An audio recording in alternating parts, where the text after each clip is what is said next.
Every 4 years, something bizarre happens to millions of people. Someone who couldn't name a single football player in their life suddenly becomes a tactical genius. They know formations. They have strong opinions about referees. They're screaming at the TV like they've followed the sport since childhood. But the moment the tournament ends, gone, vanished, zero interest, until the next World Cup rolls around 4 years later. So what is actually happening inside the brain of a World Cup-only fan? Why does this pattern repeat itself across entire countries, generation after generation? Let's break down the psychology, piece by piece. Here's the first psychological trick hiding underneath all of this. Most casual World Cup fans aren't actually addicted to football itself. They're addicted to something deeper, collective belonging. Human beings are wired for tribal connection. For most of our evolutionary history, being part of a group meant survival. Being excluded from the group could mean death. That wiring hasn't gone away just because we live in modern cities instead of ancient tribes. Or 1 month every 4 years, an entire country becomes one giant team.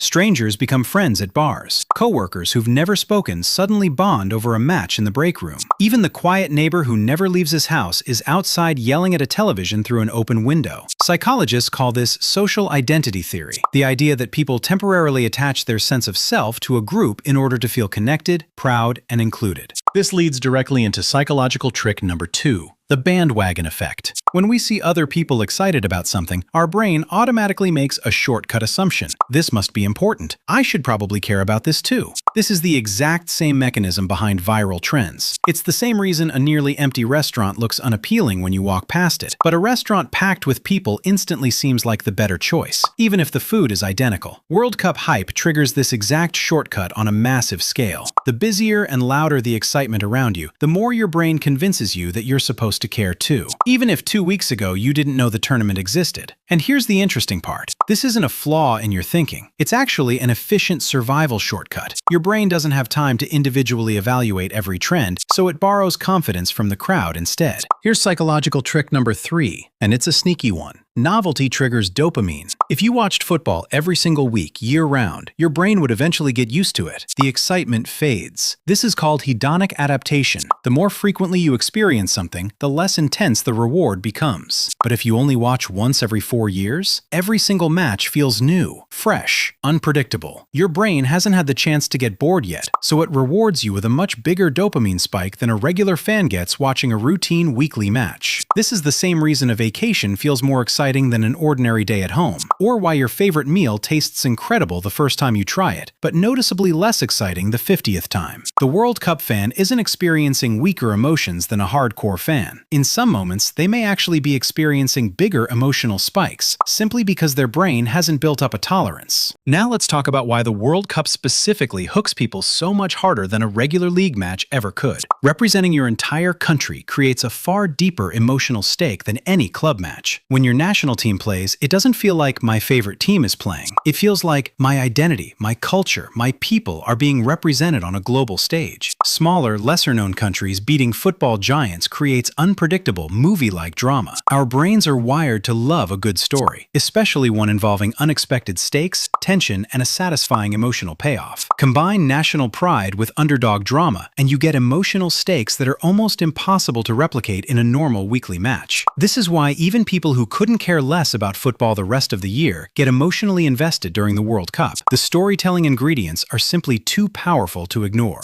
This explains why so many people can go completely all in emotionally for 1 month and then feel absolutely zero pull toward football again once the tournament ends. It's not fake excitement. It's what psychologists call situational identity, when your sense of self shifts temporarily based on your environment and then reverts back once that environment disappears. Think about it like this. The same person might act differently at a work meeting than they do at a family dinner, or differently at a wedding than they do at the gym. None of these versions are fake. They're all genuine responses to different social contexts. The World Cup fan isn't lying about their excitement. They're simply expressing a version of themselves that only gets activated in that specific 4-year window. There's a fourth ingredient we haven't covered yet, and it might be the most modern one: fear of missing out, or FOMO. The World Cup isn't just a sporting event anymore. It's a cultural moment. Office conversations revolve around it. Social media feeds are flooded with it. Group chats light up every time there's a goal. If you don't watch, you risk being the only person who doesn't understand the jokes, the memes, or the shared excitement happening all around you. Nobody wants to feel like the one person left outside the group conversation. This creates a powerful social pressure loop. The more people talk about it, the more FOMO builds, which pulls in even more casual viewers, which creates even more conversation. It's a self-reinforcing cycle that peaks perfectly during a World Cup and disappears completely once it ends. Here's the twist most people don't expect. None of this makes someone a fake fan or a bad person for only caring once every 4 years. Temporary excitement, group bonding, novelty-driven dopamine, and emotional storytelling are all deeply, authentically human. There's nothing dishonest about experiencing genuine joy during a shared cultural event, even if that joy doesn't last the other 47 months. In fact, the World Cup might be one of the last truly global events left that unites millions, sometimes billions, of complete strangers under one shared emotional experience, regardless of language, background, or belief. So if you only watch football once every 4 years, you're not wrong, and you're definitely not alone. You're simply responding exactly the way your brain was designed to respond, seeking connection, novelty, pride, and belonging, all wrapped into one unforgettable month.